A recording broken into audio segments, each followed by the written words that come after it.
a couple of statistics. Violence against women costs the economy $26 billion per year, with victim survivors bearing 50% of that on average. And that's from KPMG, Costs of Violence Against Women. I just think that's huge. Another one is among women, 18 to 44, violence is the single biggest risk factor contributing to disease. The single biggest factor. It causes more disease than smoking, drinking, and obesity. That's huge. So again, when you're thinking about the impacts of domestic violence, it's not just short-term risks. And it's not something that we can think on an individual level. It's a public health issue. So a couple of points to remember. We're not going to stop domestic violence if we don't first recognise that what we are seeing is domestic violence. So physical abuse, most of the community recognise that domestic physical abuse is bad. What they don't always recognise is all this coercive and controlling behaviour, the emotional abuse, and the impact that can have on the families. Another thing is that we're not going to help someone heal from domestic violence if we don't first recognise the devastating impact that violence can have. And it's not just about the physical injuries or the immediate depression or anxiety. Children suffering domestic violence are having life-term impacts. It's changing the expression of their genes. It's affecting pregnant women's unborn children. It's huge, and it's costing the community huge amounts of money and contributing to a lot of chronic disease. So it's something we really need to tackle and take seriously.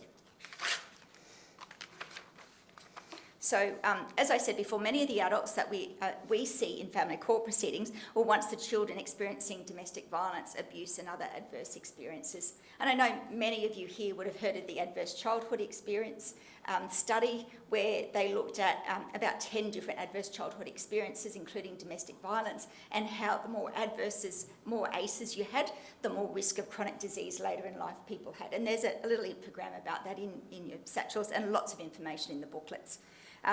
I could talk for a week on that, so we will just be touching on it today, but something to keep in mind. In summary, it's important to recognise the pattern, the behavioural pattern of behaviour as domestic violence, because you're not going to help people overcome it if you're not recognising it to start with. We need to work out what the underlying reason for the behaviour is, because it can be different in every family. And different types of behaviour can have different underlying causes and different impacts. And it's really important that we recognise the harmful effect of the behaviour. So often, when people are experienced too coercive control, there might be a lot of little things, but it's like, I call it the bathtub effect. You know, you can have a dripping tap going into a bath where the plug's in. Eventually, that bath is going to start overflowing. And it doesn't matter whether you're pouring in buckets at a time or whether it's dripping, that cumulative effect is going to have the same result. And that's sometimes what I think our courts and people don't understand, because they see all these little things that, taken in isolation, don't seem like a big deal. But when you look at them, you know, it might just be that final straw that breaks the camel's back, or it might be, you know, that cumulative effect.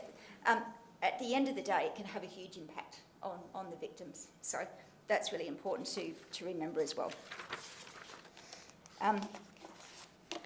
The National Domestic Family Violence Benchbook is a resource that judges use. So in Queensland, there's a particular book called the Domestic Violence Benchbook that magistrates use in the magistrates' court when they've got matters in court to help them, you know, remember what they have to take into account. The Commonwealth judges have a similar book called the National Domestic Family Violence Benchbook, and this next quote comes from that. And it says, each case of domestic and family violence involves a unique and complex series of facts that must be considered as a whole in order to understand the victim's experience of violence and to respond appropriately to risk of future violence. The highlighting in colour is mine, that's my emphasis. And perpetrator accountability. Making assumptions about parties' motivations and behaviours, or attempting to categorise violence according to the severity of parties' general circumstances, can result in a misunderstanding of the dynamics of violence, and in particular case, inappropriate responses to the need of the victim and perpetrator. And I think that's where one of the problems that we have is where people see, or judges see, emotional and psychological abuse and don't think it's as bad as or as serious as physical abuse.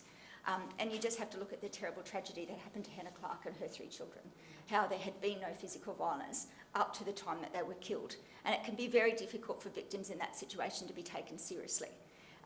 Hopefully that event and some other events started the government investigating criminalising coercive control, and the Women and Justice Task Force did the Hear Her Voice report, which is starting to bring about a lot of changes. But in courts, unfortunately, and I think Bev would agree, it is still really hard to get the courts to take the emotional and the non-physical abuse seriously or see it as a serious risk. Victims of domestic and family violence may sustain long-term harm to their physical, mental or emotional well-being. And whilst they may have legal protection from future harm, it can take years of treatment and counselling to recover from the violence, particularly that emotional abuse and the attacks on their sense of self and their autonomy. In many cases, victims describe the cumulative daily emotional psychological abuse as having a more debilitating effect on their self-esteem and ability to cope with situations than the physical violence. That's really common. We hear that from so many victims. Participants also report that threats of violence can be as effective as actual violence from the control they exercise and fear they induce, often preventing the victim from leaving the abusive relationship. Now, I just wanted to compare that. The National Domestic Violence Book has been more recently updated than the Family Court's Family Violence Best Practice Principles, which you've got a copy of.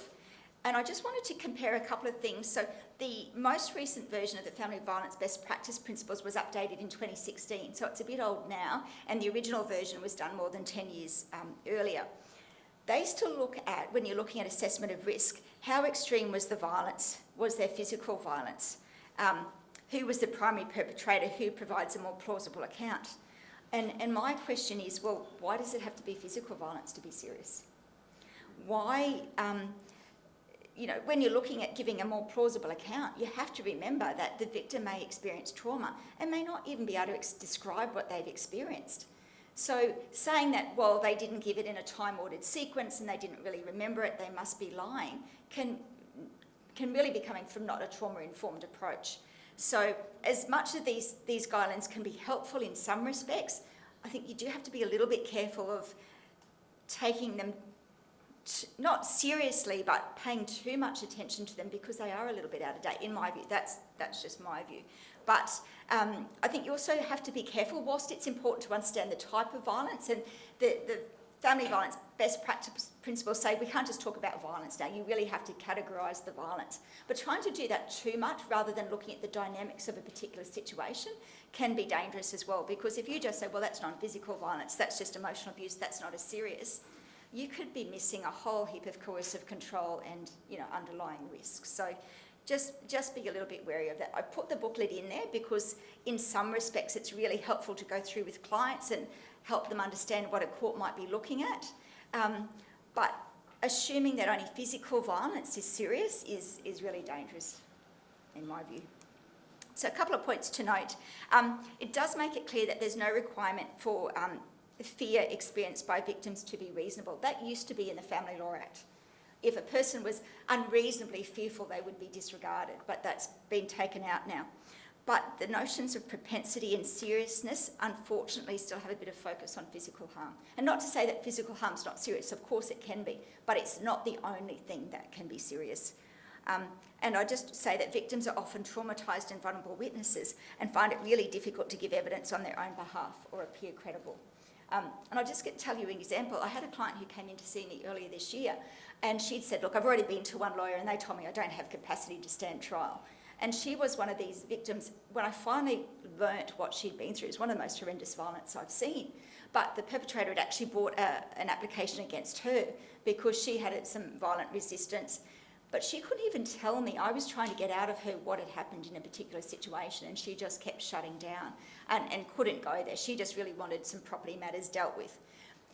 I could tell she had a really dysregulated stress response, but she just couldn't verbalise what she'd been through. So one day when she'd come in with a support worker and she had to go and put some money in the meter, I asked her friend, I said, look, have you ever witnessed any domestic violence or know anything more about her that might be contributing to this presentation? And then her friend told me, all this terrible stuff that she had witnessed.